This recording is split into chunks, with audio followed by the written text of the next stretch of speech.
இது மகிமை நேரம்.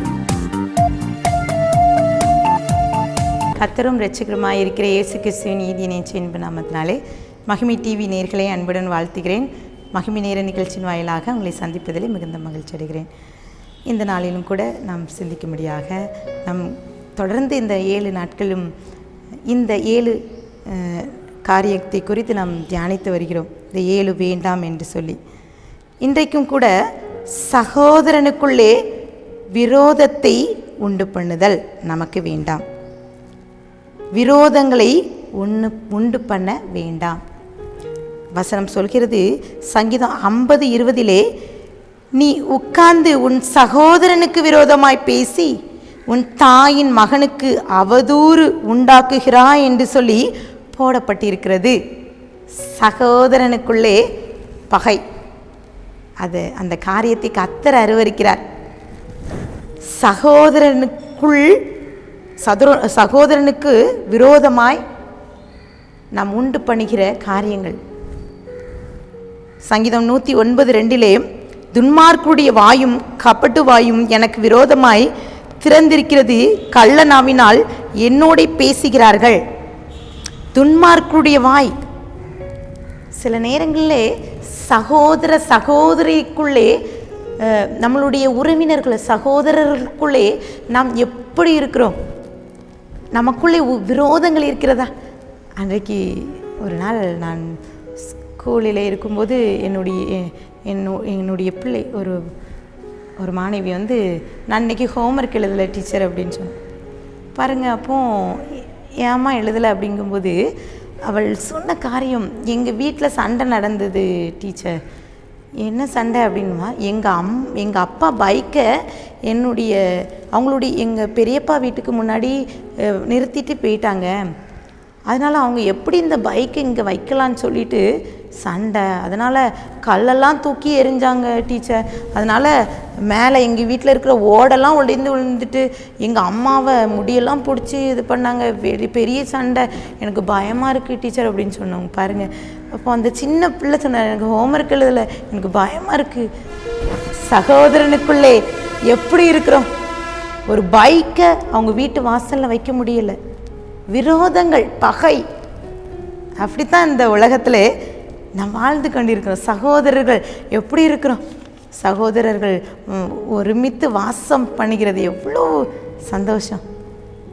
சங்கீதம் 109:4 என் சிநேகத்துக்கு பதிலாக என்னை விரோதிக்கிறார்கள், நானும் ஜெபம் பண்ணி கொண்டிருக்கேன். எத்தனை பேர் நம்ம வீடுகளில் ஜெபம் பண்ணி கொண்டிருக்கோம்? சகோதரனோடு அன்பாக இருக்கணும், ஐக்கியமாக இருக்கணும்னு நினைக்கிறோம். ஆனால் பாருங்கள், நம்மளுடைய ஸ்நேகத்துக்கு பதிலாக சில நேரங்களில் நம்மளுக்கு விரோதங்கள் எழும்புகிறதல்லவா? நீதிமொழிகள் 12:10 பகை விரோதங்களை எழுப்பும், அன்போ சகல பாவங்களை மூடும். அன்பு, நம்மளுடைய இந்த சகோதரிக்கு விரோதமாக நமக்குள்ளே ஒரு பகை இருந்து கொண்டிருக்கிறதா?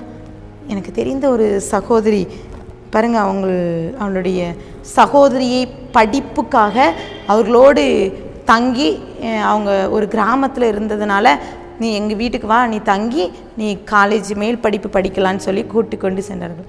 2 வருடம் முடிந்த பிறகு அவள் படித்த காரியங்கள் நன்றாக படிக்கிறாள். அவளுக்கு நிறைய கோல்டு மெடல்லாம் கிடைக்குது, நிறைய நன்மை கிடைக்கிற, அவளுக்கு ஜாப் கிடைச்சிரும்னு சொல்லிட்டு பொறாமைனாலே இந்த லாஸ்ட் இயர் நீ என் வீட்டிலேருந்து படிக்க வேண்டாம், நீ உங்கள் வீட்டுக்கு நீ போ, எங்கேனாலும் போய் படின்னு சொல்லி எல்லாத்தையும் அனுப்பிவிட்டான்னு சொல்லி அந்த சகோதரியை அழுது கண்டார். பாருங்க, சில நேரங்களில் விரோதங்கள் எப்படி வருகிறது? சின்ன சின்ன காரியங்களே சண்டை வந்து விடுகிறது அல்லவா? சில காரியங்களை பார்த்தாங்க வேதாகமத்தில், காயின் ஆபேல் அவளுடைய காரியங்களை பகை. தேவன் அவன் கொடுத்த பலியை வந்து அங்கீகரித்து விட்டார் என்று பொறாமையினாலே அவர்களுக்குள்ளே பகை ஏற்படுகிறது. யோசேப்பு பார்த்தீங்கன்னா, சகோதரர்கள் பல வர்ண அங்கி கொடுத்தது நிமித்தம், அதன் நிமித்தம் அவனுக்கு பகை. தகப்பனார் அவனை நேசித்தது நிமித்தம் அவனுக்குள்ளே ஒரு பகை ஏற்படுகிறது. சில நேரங்களிலே நம் உறவுகளுக்கு இடையிலே சில கேப் இருக்குல்ல, அதற்கு இடையிலே என்ன வந்து விடுகிறது? பணம், சில நேரங்களிலே நிலம், பதவி, வேலை, இப்படிப்பட்ட காரியங்கள் சகோதரர்களுக்கு விரோதமாக வந்து கொண்டிருக்கிறது.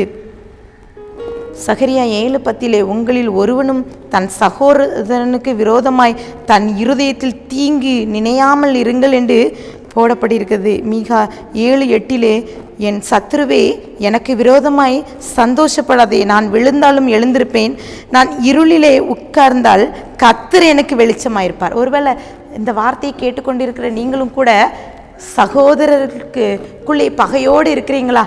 கர்த்தர் அருவருக்கிறார். சகோதரர்களை பகைக்கிறவர்கள் இல்லை, பகையை உண்டு விரோதங்களை உண்டு பண்ணுகிறார். ஒருவேளை உங்கள் கணவன் உங்கள் சகோதரனுக்கு விரோதமாக பகையை உண்டு பண்ணுகிறார்களா? கர்த்தர் அருவருக்கிறார். இல்லை உங்கள் மனைவி யாரோ ஒருத்தர் உங்கள் சகோதரருக்கும் உங்களுக்கு இடையில இருக்கிறார்களா? அதை விட்டு அகற்றி போடணும். அந்த அருவருப்பான காரியம் நமக்கு வேண்டாம். இந்த 7 நாட்களும் 7 காரியங்களை நமக்கு வேண்டாம் என்று கற்றுக்கொண்டோம். கண்களிலே மேட்டிமை வேண்டாம், பொய் நாவு வேண்டாம், குற்றமற்றவருடைய இரத்தத்தை சிந்தும் கை வேண்டாம், இருதயத்தில் துரு ஆலோசனை வேண்டாம், கால்களிலே தீங்கு செய்வதற்கு செல்ல வேண்டாம், பொய் சாட்சி வேண்டாம், சகோதரனுக்குள்ளே விரோதங்களை உண்டு பண்ண வேண்டாம் என்று கற்றுக்கொண்டோம். நமக்கு ஆவிக்குரிய வாழ்க்கையிலே நாம் வளர்ந்து பெருக வேண்டாம். சில காரியங்களை நாம் ஒதுக்க வேண்டும். கர்த்தர் வேண்டாம் என்று சொல்கிற வெறுக்கிற காரியம் நமக்கு வேண்டாம். இன்றைக்கு நாம் கற்றுக்கொண்ட சகோதரருக்குள்ளே விரோதத்தை நாம் உண்டு பண்ணுகிற காரியங்களை இன்றைக்கு அகற்ற வேண்டும். கண்களை மூடி ஜெபிக்கலாம். அன்பின் பரலோக தகப்பனை ஸ்தோத்திரிக்கிறோம். எங்களோடு நீங்கள் பேசியிருக்கீங்க. இந்த 7 வார்த்தைகளை எங்களோடு இடைப்பட்டு இருக்கிற நாங்கள் முழு நிச்சயமாக நம்புகிறோம். எங்கள் வாழ்க்கையிலே நீங்கள் அருவருக்கிற காரியம் எங்களுக்கு வேண்டாம் அப்பா.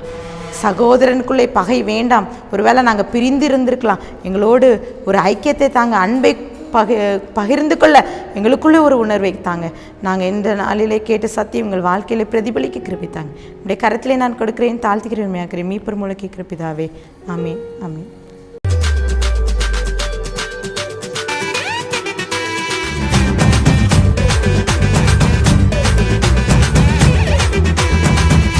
மகிமை மகிமை மகிமை மகிமை மகிமை